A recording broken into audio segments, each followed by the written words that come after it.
የምኞት መጥፋት ያስጨነቃቸው በረከትና ዙፋን እንዲሁም ኤልሳ ሁላቸውም ተጨንቀው ተረብሸው ስለነበረ በተለይ በረከት ደግሞ ቆይ የት ልትሄድ ትችላለች? መድኃኒት ገዝቼ ልልምጣ ብላኝ ነው የወጣችው በማለት እንቅልፍም ሳይተኛ እንዲቹ ሲንጎራደድ ያደረው በረከት በጧት ተነስቶ ቁጭ ብሏል ሳሎን። እናም ኤልሳም መታ እንዴት ነው ምንም የተደወለልኝ ስልክ የለም ወይ ስትለው የሆነ ስልክ ተደውሎልኛል፣ ግን ደግሞ በቃ እንደያዟት ነው የተነገረኝ፣ ማን እንደያዛት ግን እማቀው ነገር የለም ሲል ይመልስላታል። ለማንኛውም ብኬ ራስን አረጋጋ ተረጋጋ በማለት ኤልሳም ተነስታ ተታወታ ትሄዳለች። ከደቂቃዎች በኋላ የዙፋን ፍቅረኛ ነው የተባለው ሰውዬ ሮቤል ይመጣል። እሱም ሲመጣ ሁሉም ግራ የተጋቡት ራሱ እያፈናት ሰው ግን ደግሞ አነጋገሩና ድምፁን ብትይዘውም እንኳን ራሱን ሸፍኖ ፊቱ እንዳይታይ ሸፍኖ ስለነበረ ይዟት የነበረው ማን እንደያዛት የሚያውቀው ነገር የለም። እሱም አስሯት ወስዶ አፍኖ የሆነ ባዶ ክፍል ካስቀምጣት በኋላ አገር ሰላም ነው በማለት ወደ እነ ዙፋን ቤት መጥቷል። ማየት የፈለገው የእነሱን ጭንቀትና ስሜታቸውን ለማየት እናም በሷ ምክንያት ደግሞ በረከትን ማጥመድ ስለፈለገ ወደዛ ቤት መቶ ቁጭ ብሏል። እሱም መቶ ቁጭ እንዳለ ኤልሳም ተመልሳ ትመጣና እንዴት ናችሁ በማለት በረከት ግን ቂጡ መሬት ላይ ቁጭ አላለም። እንዲሁ ከአንዱ ክፍል ወደ አንዱ ክፍል እየተንጎራደደ ነው። እስቲል ያስጨነቀው የሚሞት መጥፋት ግራ ቢያጋባቸውም እንኳን ኤልሳ መታ ቁጭ እንዳለች ከደቂቃዎች በኋላ አሁንም በሩ ይከፈታል። በሩ ሲከፈት በረከት ቀድሞ በሩን ነበር የሚያየው። አሁንም እንደተለመደው በሩን ሲያይ ምኞትን ያያታል። ግራ ተጋብቶ ደንግጦ ደስታውንም ድንጋጤውንም ብቻ ሁሉም ተቋቁሞ ምኞቴ መጣሽ፣ ተጨንቄ ነበር እኮ ያንቺ መጥፋት በጣም አስጨንቆ ነበር በማለት አቅፎ ከሳማት በኋላ ሁሉም ተቀባብለው ካቀፏትና ሰላም ካሏት በኋላ ቁጭ እንድትል ታደርጋታለች። ዙፋን ግን በዛን መሀል ሁሉም ግራ የተጋቡት ምንም እንዲህ ነው ብለው ባያዩትም ግን ሮቤል ያየው ሲደነግጥ ሁሉም ያስተዋለው የለም። እሱ ግን የእሷ መምጣት እንዴት አስሪያት የታሰረውን ገመድ ፈታ መጣች በማለት በድንጋጤ እንዲሁ እየተናደደ እየተብሰከሰከ እንዴት መጣሽ ማን ወሰደሽም የሚለው ነገር ባይናገርም እንኳን ግን ደግሞ ንዴቱን እያስተናገደ አብሯቸው ተመሳስሎ ቁጭ ብሏል። በዛን መሀል ዙፋንም ቆይ ምግብ ይዤ ልምጣ ምግብ ልስራና ላምጣ በማለት ወደ ኪችን ስትሄድ ኤልሳም ተከትላቸው ከተከተላት ትሄድና አብረው ምግቡን ሰርተው ለመምጣት ጉድ ጉድ ይላሉ ወደ ኪችን። በረከት ቆይን የምልሽ ምንድነው ያደረጉሽ ምን አደረጉሽ ሲላት ምንም አላደረጉኝም ብቻ ወሰዱኝ አፍኖን የወሰዱኝ ላንተ መድኃኒት ልገዛ ነው የወጣሁት አስታውሳለሁ ግን የሆነ ሰው መጥቶ ከኋላ የነበረ አፍኖኝ ብጮህም አልቻልኩኝም የደረሰልኝም ሰው አልነበረም። ወደው የሆነ መኪና ውስጥ አስገቡኝ። መኪና ውስጥ ማስገብተው አይኔ ታስሮ ስለነበረ ማየት አልቻልኩኝም። የት እንደወሰዱኝ አላውቅም። ግን ደግሞ የሆነች ባዶ ክፍል ቤት ውስጥ ነው ወስደው ቁጭ አደረጉኝ። ከወንበር ላይ አስቀምጠው በገመድ እጄን እግሬን ማሰረኝ። ሰውየው ፊቱን ማየት አልቻልኩኝም፣ ምክንያቱም ፊቱ ተሸፍኖ ነበረ። ስለዚህ ድምጹን እንጂ ፊቱ ማን እንደሆነ አላውቅም ስትለው እሱም ቀና ጉንብስ እያለ እያፈጠጠም እያያት ነበረ። ለማስመሰልም እየሞከረ በረከትም ወይኔ እኔ እኮ በጣም እንዴት እንደተጨነቁ ብታይ በማለት ግራ ተጋብቶ ቲቲ ስለጠጣችና ስለሰከረች እንዲሁም ደግሞ በረከትን አጠጣው ስለነበር ዙፋን ይሄን ነገር ከሰማች ትገለኛለች በማለት ሆቴል ይዛ ነበር ያደረችው። በእናም ስትመጣ ፊቷ ሁሉ የጠጭና የሰካራን ፊት ስለሚመስል ወይኔ ጉዴ ፈላ፣ አሁን ዙፋን እንደዚህ ካየች ትገለኛለች።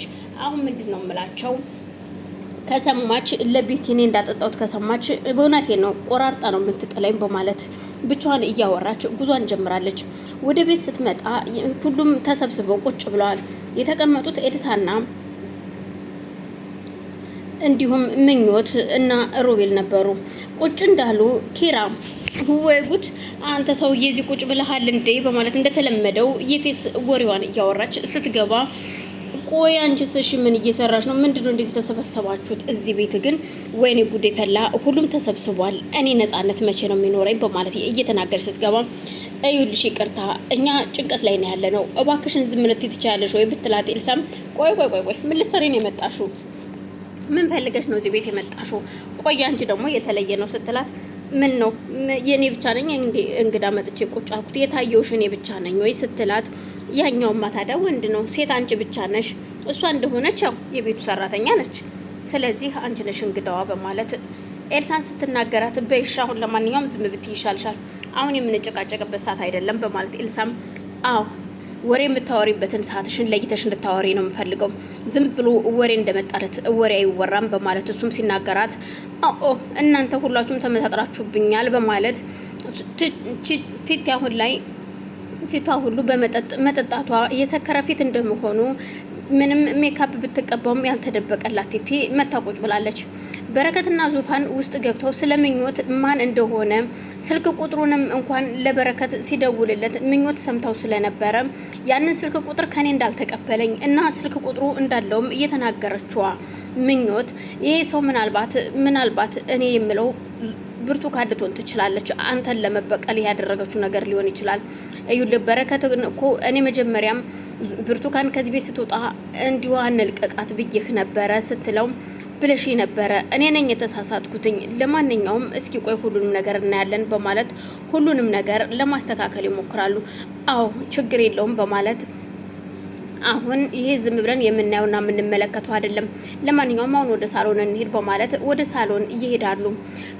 ዙፋንና ኤልሳ ያቀረቡትን ምግብ እንድትበላ ብትታዘዝም እንኳን በፍጹም ብላ ቁጭ ብላለች። ምኞት እንደገባች ወደ ሳሎን ዙፋን ያየችው ቲቲን ስለነበር ተንደርድራ ሄዳ የቱቱን ፊት ነበረ በጥፊ እያለችው። ሁሉም ተደናግጠው ስለነበረ ምን ሆነሽ ነው? ወይኔ ጉዴ ፈላ፣ አላስተረፈችኝም። ምን ነው ገደለችኝ? ምን አጥፍቼ ነው? በማለት ቲቲ ስትጮህ እገልሻለሁ፣ ለምንድን ነው እዚህ ቤት የመጣሽው? አንቺ የተረገምሽው በማለት አሁንም ልትመታ ስትል ሁሉም ተያይዘው ሊያስጥሏትና በይሻሁን ከዚህ ቤት መሄድ አለባት፣ እባክህን ኪራይ እባክህን ይዛሃት ሂድ፣ ይዛሃት ውጣና አረጋግተሃት ትመለሳለች በማለት ዙፋንን ይዟት እንዲወጣ ያደርጋል። በረከትን በይሽ ቁጭ በይ በማለት እሷን እንድትቀመጥ ካደረጋት በኋላም ማንም አይዞሽ ያላሰው ባይኖርም እንኳን ፊቷን እያሻሸች ቁጭ ብላለች። አላስተረፈችኝም እኮ እያለች ብትናገርም ኤልሳም ሆነ በረከት ምንም ያሏት ነገር የለም። እናም በረከትም ግራ ተጋብቶ ስለነበር ምኞትም ማረፍ አለብኝ ብላ ወደ ክፍሏ ገብታለች።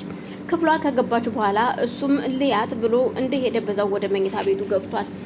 ከደቂቃዎች በኋላ ዙፋን ተመልሳ ስትመጣም ወንድሟን ማየት ስለነበረባት ወደ መኝታ ቤቱ ስትገባ እሱ በህልሙም ይሁን በሀሳቡ ደስ በሚል ፈገግታ ፈገግ እያለ ዙፋን ታየዋለች።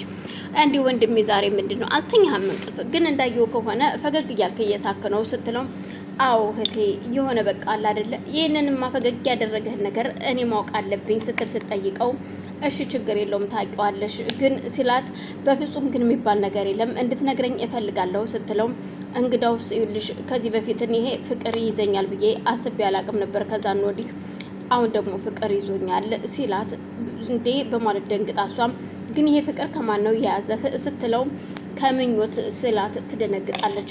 ምክንያቱም ኤልሳ ነግራት ነበረ እንደምትወደውና በረከትን አግብታው መኖር እንደምትፈልግ ስለነገረቻት እሷን ይላል ብላ እየጠበቀችው ነበር።